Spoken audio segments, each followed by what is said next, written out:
এই জাতির অবস্থা, এরা বলে আমার দেশ দখল করব। আমি বলি আইও, আসো আসো।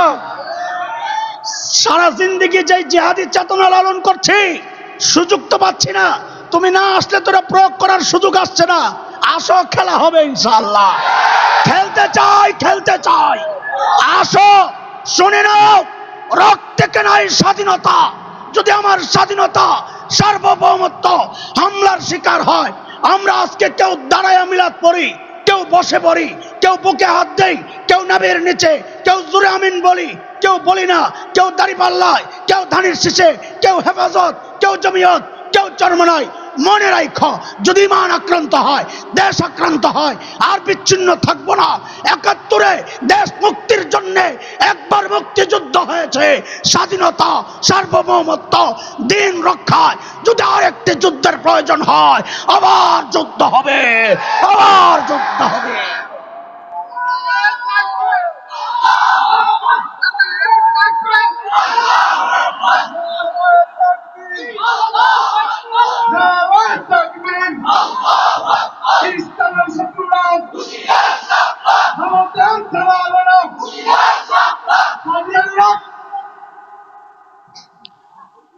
ঠিক আছে, সময় কম। আমরা স্লোগানে বিশ্বাস করি না, এটা হলো আমাদেরকে জজবা ওঠানোর জন্যে। যারা রক্ত দিতে জানে এদের স্লোগান লাগে না, এক আল্লাহু আকবারই যথেষ্ট। আমরা পালাইতে জানি না। আমাদের আলেমরা রক্ত দিয়েছেন, ফাঁসির কাস্টে ঝুলেছেন, পালান নাই। এখন তুমি কি করলা? পালাইছে না। না, মানুষ কি বলে জানেন? নেতা কর্মী সব হারাইয়া নিজে ধরলো হেলিকপ্টার, আর নেতা কর্মী পিছন দিকে ডাকে, ওরে বাটপার, ওরে বাটপার। কথা ঠিক বলেন? নিজে ধরছে হেলিকপ্টার, পিছন থেকে পাবলিক ডাকে, ওরে বাটপার। আমরা পালাই না, আমরা পালানোর লোক না। যারা রক্ত দিতে জানে তারা পালাইতে শেখে নাই।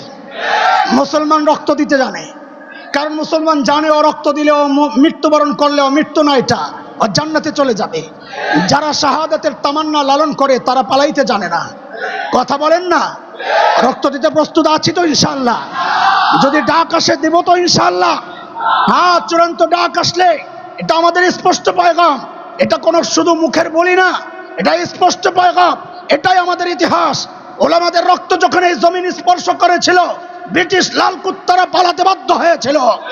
ওলামাদের রক্ত যখন আফগানের জমিন স্পর্শ করেছে, রাশিয়ার শেখ বল্লুকেরা পালাতে বাধ্য হয়েছে। যেহেতু আমার ভাই সাইফুলের রক্ত চট্টগ্রামের জমিন স্পর্শ করেছে, আল্লাহর কসম, একটাকে পালাতে দেওয়া হবে না, পালাতে দেওয়া হবে না।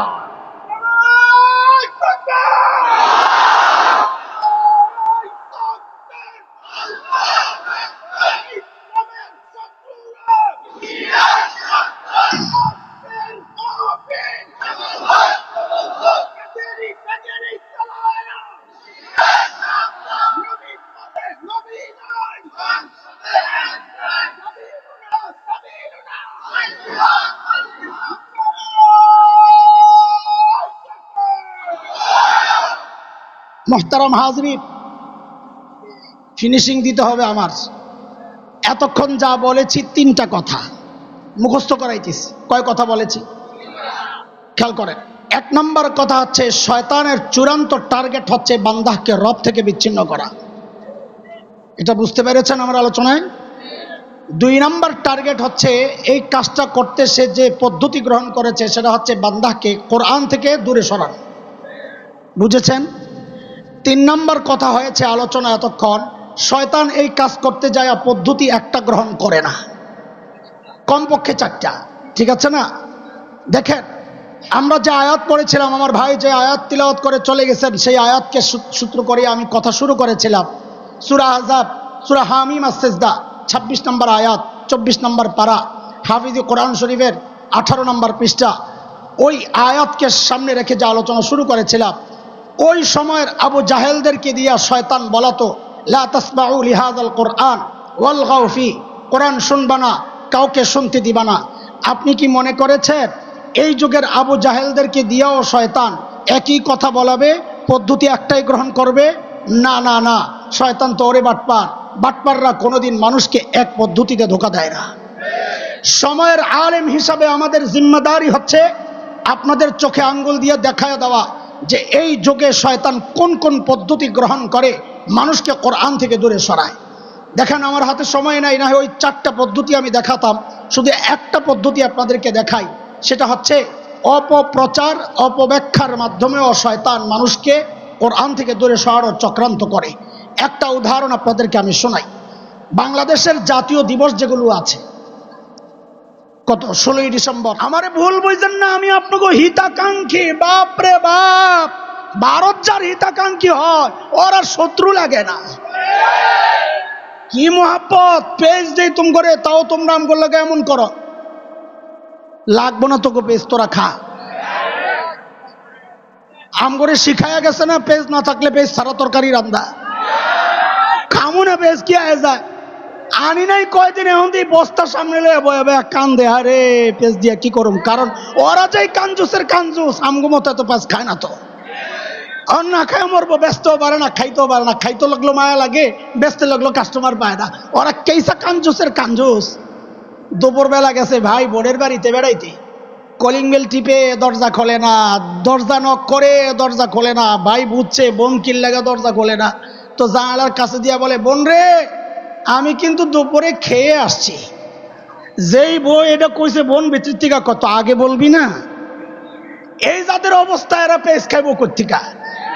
এই জন্য মাঝে মধ্যে আমি বলি, আমার দেশ দখলের জন্য ভেসকি মারে না, একটা আইতাছি পিছনে 3টা টানে করে রাখ। এই যাদের অবস্থা, ওদেরকে বলি বাংলাদেশ দখল করতে আসবা না তো শোনো শোনো, আগে নিজেদের হাগার জায়গা ঠিক করে আইসো। এখনো ঠিক মতো পায়খানা করার জায়গা পায় না। আরে নিজ চোখে দেখা, আমরা যখন দেওবন্দ যাচ্ছিলাম পড়ার জন্য, ইন্ডিয়া কলকাতা থেকে ট্রেনে উঠছি, যাব উত্তরপ্রদেশ সাহারানপুর, 33, 35, 36 ঘন্টার জার্নি। হায় আল্লাহ, সকালবেলা উঠলেই তো লজ্জায় মুখ ফিরে এলি। কেন, রেল লাইনের পাশে সব লাইন ধরা ছেলে মেয়ে বুড়া জুয়ান গুড়া গাড়া যা আছে, বোতল একটা লইয়া ইজ্জত বাঁচানোর জন্য মাথাটা নিচের দিকে দিয়া পিছন দিকে খালি করে কাম ছাড়তেছে। এই যাদের অবস্থা, এরা বলে আমার দেশ দখল করব। আমি বলি আইও, আসো আসো। সারা জিন্দেগি যে জিহাদি চেতনা লালন করছি, সুযোগ তো পাচ্ছি না। তুমি না আসলে তোরা প্রয়োগ করার সুযোগ আসছে না। আসো, খেলা হবে ইনশাআল্লাহ। খেলতে চাই, খেলতে চাই, আসো। শুনে নাও, রক্তে কেনাই স্বাধীনতা। যদি আমার স্বাধীনতা, সার্বভৌমত্ব হামলার শিকার হয়, আমরা আজকে কেউ দাঁড়ায়া মিলাদ পড়ি, কেউ বসে পড়ি, কেউ বুকে হাত দেই, কেউ নাভির নিচে, কেউ জোরে আমিন বলি, কেউ বলি না, কেউ দাঁড়িপাল্লায়, কেউ ধানের শীষে, কেউ হেফাজত, কেউ জমিয়ত, কেউ চরমনাই। মনে রাখো, যদি ইমান আক্রান্ত হয়, দেশ আক্রান্ত হয়, আর বিচ্ছিন্ন থাকবো না। 71-এ দেশ মুক্তির জন্য একবার মুক্তিযুদ্ধ হয়েছে, স্বাধীনতা, সার্বভৌমত্ব, দিন রক্ষায় যদি আরেকটি যুদ্ধের প্রয়োজন হয়, আবার যুদ্ধ হবে, আবার যুদ্ধ হবে।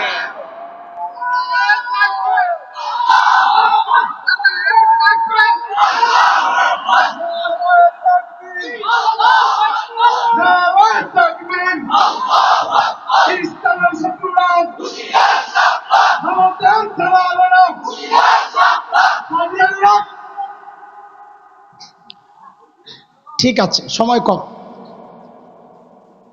আমরা স্লোগানে বিশ্বাস করি না, এটা হলো আমাদেরকে জজবা ওঠানোর জন্যে। যারা রক্ত দিতে জানে এদের স্লোগান লাগে না, এক আল্লাহু আকবারই যথেষ্ট। আমরা পালাইতে জানি না। আমাদের আলেমরা রক্ত দিয়েছেন, ফাঁসির কাস্টে ঝুলেছেন, পালান নাই। এখন তুমি কি করলা? পালাইছে না। না, মানুষ কি বলে জানেন? নেতা কর্মী সব হারাইয়া নিজে ধরলো হেলিকপ্টার, আর নেতা কর্মী পিছন দিকে ডাকে, ওরে বাটপার, ওরে বাটপার। কথা ঠিক বলেন? নিজে ধরছে হেলিকপ্টার, পিছন থেকে পাবলিক ডাকে, ওরে বাটপার। আমরা পালাই না, আমরা পালানোর লোক না। যারা রক্ত দিতে জানে তারা পালাইতে শেখে নাই। মুসলমান রক্ত দিতে জানে, কারণ মুসলমান জানে ও রক্ত দিলেও, মৃত্যুবরণ করলেও মৃত্যু না, এটা ও জান্নাতে চলে যাবে। যারা শাহাদাতের তামান্না লালন করে তারা পালাইতে জানে না। কথা বলেন না। রক্ত দিতে প্রস্তুত আছি তো ইনশাআল্লাহ? যদি ডাক আসে দেব তো ইনশাআল্লাহ। হ্যাঁ, চূড়ান্ত ডাক আসলে এটা আমাদের স্পষ্ট পয়গাম, এটা কোনো শুধু মুখের বলি না, এটা স্পষ্ট পয়গাম, এটাই আমাদের ইতিহাস। ওলামাদের রক্ত যখন এই জমিন স্পর্শ করেছিল, ব্রিটিশ লাল কুত্তারা পালাতে বাধ্য হয়েছিল। ওলামাদের রক্ত যখন আফগানের জমিন স্পর্শ করেছে, রাশিয়ার শেখ বল্লুকেরা পালাতে বাধ্য হয়েছে। যেহেতু আমার ভাই সাইফুলের রক্ত চট্টগ্রামের জমিন স্পর্শ করেছে, আল্লাহর কসম একটাকে পালাতে দেওয়া হবে না, পালাতে দেওয়া হবে না।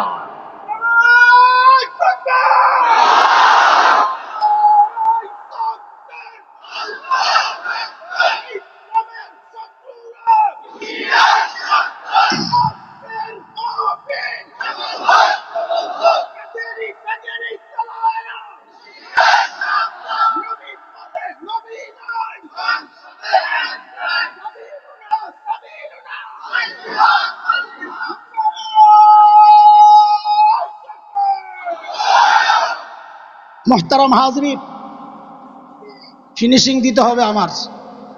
এতক্ষণ যা বলেছি তিনটা কথা মুখস্থ করাইতেছি। কয় কথা বলেছি খেয়াল করেন। এক নম্বর কথা হচ্ছে শয়তানের চূড়ান্ত টার্গেট হচ্ছে বান্দাকে রব থেকে বিচ্ছিন্ন করা। এটা বুঝতে পেরেছেন আমার আলোচনায়? দুই নম্বর টার্গেট হচ্ছে এই কাজটা করতে সে যে পদ্ধতি গ্রহণ করেছে সেটা হচ্ছে বান্দাকে কোরআন থেকে দূরে সরানো। বুঝেছেন? তিন নম্বর কথা হয়েছে আলোচনা এতক্ষণ, শয়তান এই কাজ করতে যায় পদ্ধতি একটা গ্রহণ করে না, কমপক্ষে চারটা। ঠিক আছে না?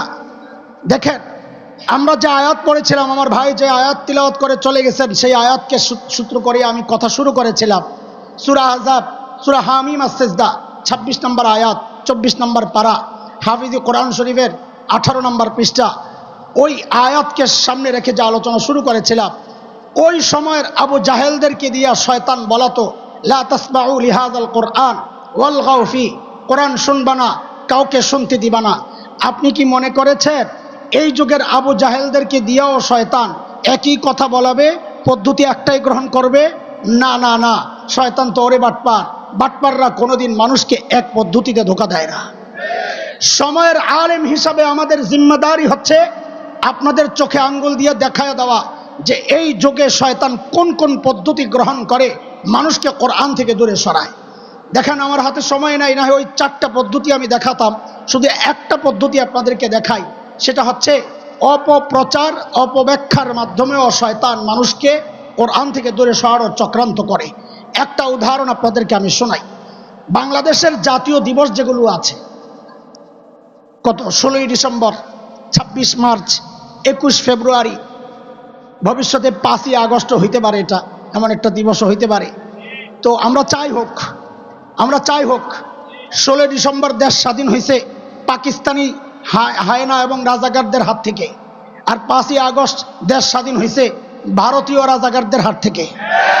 ঠিক আছে না? দুইটাই তো বিজয় দিবস, দুইটাই স্বাধীনতা দিবস, বিজয় দিবস। তো হইলেও হইতে পারে, ভবিষ্যতে বলা যায় না। ইতিহাস নতুন করে লেখা হইলে সমস্যা কি?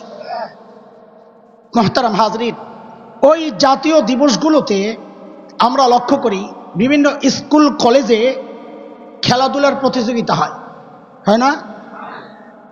একটা ইভেন্ট আছে, যেমন খুশি তেমন সাজো। জানেন তো, ইদানিং লক্ষ্য করা যাচ্ছে যেমন খুশি তেমন সাজের মধ্যে একটা সাজ, সেটা হচ্ছে ছোট্ট একটা ছেলেকে হুজুর সাজায়া মুখে একটু দাড়ি দেয়, মাথা একটা টুপি। ছোট্ট একটা মেয়েকে শাড়ি পরায়া যুবতী মেয়ে সাজানো হয়। ওরা বিচারক অডিয়েন্সের সামনে যায়া অভিনয় করে দেখায় কি ওই হুজুরটা ওই মেয়েটার শাড়ি ধরে টানাটানি করে বুঝায় এটা হচ্ছে 71-এর দৃশ্য, 71-এ রাজাকারেরা এইভাবে আমাদের মা বোনদের ইজ্জত হরণ করেছে। আচ্ছা, নাউজুবিল্লাহ, পড়ে আগে খালি উদাহরণ দিয়ে শোনাই। উদাহরণ নম্বর 2, বাংলাদেশের টেলিভিশন সিনেমা মঞ্চে যে নাটকগুলো হয়, দুইটা চরিত্র সাধারণত থাকে, আপনারা জানেন ভালো। গাদ্দার চরিত্র বা ভিলেন চরিত্র, আরেকটা হচ্ছে নায়ক চরিত্র। ওরা নায়ক চরিত্র দিয়ে সমাজের সব ভালো কাজগুলো দেখায়, আর গাদ্দার আর ভিলেন চরিত্র দিয়ে সমাজের সব খারাপ কাজগুলো দেখায়। ইদানিং আমরা শুনতে পাচ্ছি ওই যে ভিলেন আর গাদ্দার যে সাজায়, সাজানোর সময় তার মাথায় একটা টুপি লাগায়া দেয়, মুখে একটু দাড়ি লাগায়া দেয়, বুঝায় সমাজের সব নিকৃষ্ট কাজগুলো এই লিবাসওয়ালারাই করে। 3 নম্বর উদাহরণ, 2013 ফেব্রুয়ারির কথা আপনাদের ভুলে যাওয়ার কথা না। ঢাকার শাহবাগে গণজাগরণ মঞ্চ বসেছিল। সেদিন তাদের দাবি ছিল যুদ্ধাপরাধীদের বিচার ত্বরান্বিত করা। আমরা এই দাবির সাথে আমরা দ্বিমত করি নাই, পক্ষেও যাই নাই, শুধু বলেছি যুদ্ধাপরাধীদের বিচার আমরা চাই, তবে কোনো মজলুম যেন জালিমের কাতারে না উঠে।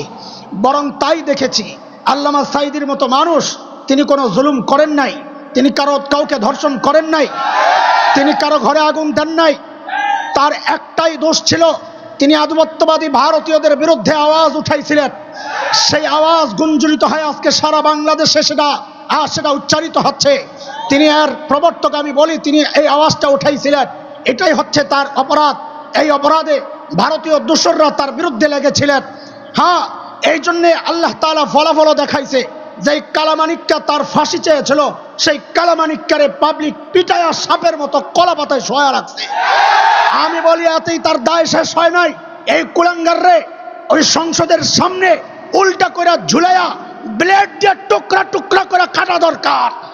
আল্লামা সাঈদীর মতো মানুষকে যারা ফাঁসির কাস্টে ঝুলানোর জন্য আবেদন করেছে, আল্লাহর কসম, এরা মানুষ না, এরা মানুষ রূপী পশু ছাড়া কিচ্ছু না। মুহতারাম হাজরিন, শুনেন, শুনেন, বসেন বসেন। 2013 কথা বলছিলাম। যেহেতু শাহবাগের কাছে আমার অবস্থান, শাহবাগের উত্তাল সেই দিনগুলোর উত্তাপ আমার শরীরও লাগে। মানুষ লোকজন আসা যাওয়া করে। একদিনের ঘটনা আপনাদেরকে শোনাচ্ছি। কারো শোনা কথা নয়, উইটনেস ভাই, আমার সাথেই হওয়া ব্যাপার, এটার চাক্ষুষ সাক্ষী আমি নিজেই। সেটা হচ্ছে, আমার সায়েন্স ল্যাবরেটরিতে একটা বড় ফুট ওভার ব্রিজ আছে, পায়ে হেঁটে রাস্তা পার হওয়ার ব্রিজ। একদিন আমি উত্তর দিক থেকে, আমার গন্তব্য দক্ষিণ দিকে, দক্ষিণ দিক থেকে এক মা তার ছোট্ট বাচ্চাকে নিয়ে আসছে, উত্তর দিকে যাবে, আমাকে ক্রস করবে। তাদের বেশভূষা, তাদের গেট আপ সেট আপ, তাদের সাজসজ্জা, তাদের পোশাক আশাক দেখে আমার বুঝতে কষ্ট হয় নাই তারা গণজাগরণ মঞ্চ থেকে এসছে। এটা আমার জন্য কোনো আপত্তির ব্যাপার না। মা তার সন্তানকে দেশপ্রেম জাগ্রত করবে, এটা মায়েরই কাজ। ইমানি চেতনা জাগ্রত করবে, এটা মায়েরই কাজ। কিন্তু বিপত্তি বাঁধলো কোথায়? ওই মা যখন আমাকে ক্রস করবে, ঠিক ক্রস করার সময় ছোট্ট বাচ্চাকে ধরে আমাকে দেখায়া বলছে, শিখায়া দিচ্ছে, বলো বলো, তুই রাজাকার, তুই রাজাকার। এই বাচ্চা গণজাগরণ মঞ্চে তো গিয়েছে, সে জেনেছে রাজাকার এক দুষ্ট চরিত্রের নাম, সে জেনেছে রাজাকার সন্ত্রাসী লুটেরাদের নাম, কিন্তু এই বাচ্চা জানতো না রাজাকার দেখতে কেমন। মা তার সন্তানকে দেখায়া শিখায়া দিচ্ছে, রাজাকার হচ্ছে এই দাড়িওয়ালা, রাজাকার হচ্ছে এই টুপিওয়ালা। এরে দোস্ত, আমাদের স্পষ্ট পয়গাম, 1971-এর মুক্তিযুদ্ধ দাড়ি আর টুপির বিরুদ্ধে হয় নাই। 71-এর মুক্তিযুদ্ধ ইসলামের বিরুদ্ধে হয় নাই। 71-এর মুক্তিযুদ্ধ ছিল মজলুমের প্রতিরোধ, জালেমের বিরুদ্ধে। তোমরা যারা মুক্তিযুদ্ধের ঘোষক বলে দাবি করো, তিনি রেসকোর্স ময়দানে বলেছিলেন ঘোষণা দেওয়ার সময়, উচ্চারণের সময়, এবারের সংগ্রাম, মুক্তির সংগ্রাম, রক্ত যখন দিয়েছি আরো দেব, এদেশকে মুক্ত করে ছাড়বো ইনশা আল্লাহ। ইনশা আল্লাহ বলে ডাক দেওয়া, এটা মুক্তিযুদ্ধ ইসলামের বিরুদ্ধে হতে পারে না। আমরা ইতিহাস পড়েছি, তোমরাও আরেকবার পড়ো। সেই সময় যেই সমস্ত রাজাকাররা ধরা পড়েছিল, তাদের অধিকাংশের মুখে দাড়ি নাই, মাথায় টুপি নাই। আমরা কয়েক বছর আগে লক্ষ্য করেছি, এক সংগঠন মুক্তিযোদ্ধাদেরকে সম্মাননা ক্রেস্ট দিয়েছিল। আমরা গর্বের সাথে লক্ষ্য করেছিলাম অধিকাংশ মুক্তিযোদ্ধার মুখে দাড়ি, মাথায় টুপি। তাইলে এরা কারা? যারা মুক্তিযুদ্ধকে দাড়ির বিরুদ্ধে দাঁড় করাতে চায়, মুক্তিযুদ্ধকে টুপির বিরুদ্ধে দাঁড় করাতে চায়। স্পষ্ট কথা, এরা হচ্ছে যুগের আবু জাহেল। ওই যুগের আবু জাহেলরা ডাইরেক্ট বলতো, লা তাসমাউ লিহাযাল কুরআন ওয়ালগাউ ফিহি, কোরআন শুনবা না, কাউকে শুনতে দিবা না। এই যুগের আবু জাহেলরা পদ্ধতি চেঞ্জ করেছে, শয়তান পদ্ধতি পরিবর্তন করেছে। ডাইরেক্ট তো বলে না কোরআন শুনবা না, কাউকে শুনতে দিবা না, ডাইরেক্ট বলে না, অপব্যাখ্যা, অপপ্রচারের মাধ্যমে এমন একটা নষ্ট প্রজন্ম তারা তৈরি করছে, যে প্রজন্ম যেন দাড়ি থাকলে ভয় পায়, টুপি থাকলে ভয় পায়, সন্ত্রাসী জঙ্গি মনে করে, সন্ত্রাসী নির্যাতনকারী মনে করে, দেশপ্রেমিক মনে না করে। ওই নষ্ট প্রজন্ম আস্তে আস্তে নিজের দিলের মধ্যে আলেমের প্রতি তার বিদ্বেষ লালন করবে, ঘৃণা জন্মাবে, আলেম থেকে দূরে সরে যাবে, আস্তে আস্তে কোরআন থেকে দূরে সরে যাবে। এটা হচ্ছে শয়তানের নতুন চক্রান্ত। ওদের উদ্দেশ্যে আমাদের স্পষ্ট পয়গাম, এর কুলাঙ্গাররা শুনে রাখ, বাংলাদেশে ইসলাম কচুরি পানার মতো ভাইসা আসে নাই। তোদের এই চক্রান্তে ইসলাম নিশ্চিহ্ন হবে না, না, না। মনে রাখিস, যারা রক্ত দিতে জানে, যারা জীবন দিতে জানে, তারা দেশের জন্য জীবন দিয়েছে, দ্বীনের জন্য তারও আগে জীবন দিতে প্রস্তুত, কোরআনী শিক্ষার জন্য তারও আগে জীবন দিতে প্রস্তুত। ও মুসলমান, আজকে হাজারো জমায়েতের কাছ থেকে আমরা একটা অঙ্গীকার নিতে চাই, দ্বীন রক্ষায়, ঈমান রক্ষায়, কোরআনী শিক্ষা রক্ষায়, বাংলাদেশের তাহজিব তামাদ্দুন, মুসলমানদের সংস্কৃতি রক্ষায় যদি আলেমদের পক্ষ থেকে একটা ডাক আসে, রক্ত দেওয়া দরকার, রক্ত দিতে প্রস্তুত আছি তো ইনশাআল্লাহ। যদি ডাক আসে মাল দেওয়া দরকার, মাল দিতে প্রস্তুত আছি তো ইনশাআল্লাহ। কিন্তু যদি ডাক আসে চূড়ান্ত ডাক, এখন শুধু রক্তে চলবে না, মাল খরচে চলবে না, তোমাদের জীবন দরকার, দ্বীন রক্ষায়, দেশ রক্ষায়, কে কে জীবন দিতে প্রস্তুত হাত উঠায় আল্লাহকে সাক্ষী বানাও।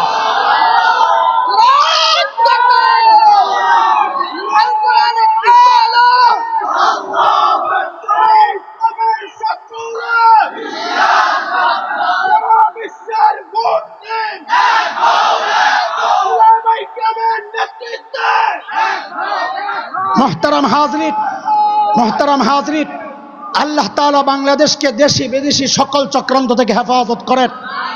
নতুন চক্রান্ত শুরু হয়েছে ইসরায়েল এবং রয়ের, মোসাদ এবং রয়ের চক্রান্ত। ওদের এদেশীয় দূষররা আমাদের শান্তি শৃঙ্খলা নষ্ট করার পায়তারা করছে। সতর্ক থাকতে হবে ইনশাআল্লাহ, কোনো চক্রান্তে পা দিব না আমরা ইনশাআল্লাহ। ওলামাদের সাথে আছি, ওলামাদের সাথেই থাকবো ইনশাআল্লাহ। আল্লাহ আমাদেরকে কবুল করেন, আল্লাহ এই সম্মেলনকে কবুল করেন, আয়োজনের পেছনে যারা ছিলেন আল্লাহ সবাইকে কবুল করেন, আমিন। ওয়া আখিরু দাওয়ানা আলহামদুলিল্লাহি রাব্বিল আলামিন।